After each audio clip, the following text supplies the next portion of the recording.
자, 지난 시간까지 해서 슈터를 만들어 봤는데요. 슈터는 옵스타클과 마찬가지로 좌우로 왔다 갔다 하지만 돌을 던지는 기능을 추가로 가지고 있습니다. 슈터와 옵스타클의 코드를 한번 비교해 볼까요? 온콜리전 엔터에는 똑같은 코드가 들어가 있습니다. 공과 부딪혔을 때 튕겨내는 역할을 하고요. 왔다 갔다 하는 방향을 결정하기 위한 델타도 슈터와 옵스타클이 둘 다 가지고 있습니다. 업데이트를 보면 돌을 던지는 이 부분은 슈터만 가지고 있지만 그 아래 부분 좌우로 왔다 갔다 하는 코드는 옵스타클과 슈터가 완전히 똑같죠. 이렇게 같은 코드를 중복해서 적어주는 건 여러 가지 이유로 아주 비효율적입니다. 같은 코드를 복사해서 붙여넣는 건 최대한 줄여줘야 하는데요. 이럴 때는 상속을 이용하면 좋습니다. 예를 들어서 버스, 덤프트럭, 승용차와 같은 걸 클래스로 표현한다고 생각을 해볼까요? 버스나 트럭이나 승용차나 다 같은 자동차이기 때문에 공통적인 기능이 있을 겁니다. 시동을 거는 행동을 할 수 있고 연료 게이지와 같은 수치를 가지고 있겠죠. 하지만 버스는 요금을 결제하는 기능이 자동차에서 추가되어야 하고요. 승용차 같은 경우는 보통 트렁크가 있기 때문에 자동차에 트렁크를 여는 기능도 추가되어야 할 겁니다. 덤프트럭이라면 짐을 내리는 기능이 일반적인 자동차에서 추가되어야겠죠.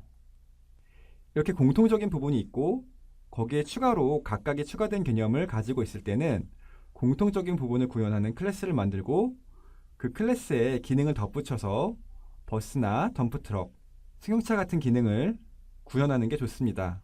이럴 때 공통적인 부분을 구현하는 클래스를 부모 클래스라고 하고 부모 클래스를 상속받아서 추가적인 부분을 구현하는 클래스를 자식 클래스라고 합니다.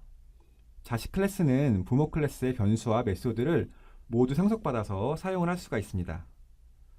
자, 이제 상속의 개념을 옵스타클과 슈터에 그대로 적용을 해볼까요? 우선 슈터가 옵스타클을 상속받도록 이 모노 비헤이비어를 지우고 옵스타클이라고 적어주겠습니다. 이렇게 하면 슈터가 옵스타클을 상속받는 자식 클래스다 라는 의미로 적어주는 거고요. 그리고 온콜리전 엔터는 옵스타클에 그대로 있는 코드이기 때문에 지워도 됩니다. 부모 클래스의 기능을 그대로 가져다가 쓸 수 있다고 했죠. 굳이 슈터에서 구현을 해줄 필요가 없습니다. 델타도 옵스타클에 있는 변수이기 때문에 지우고요. 스타트도 따로 구현을 해줄 필요가 없고요. 업데이트에서 옵스타클과 같은 부분은 지워주고요.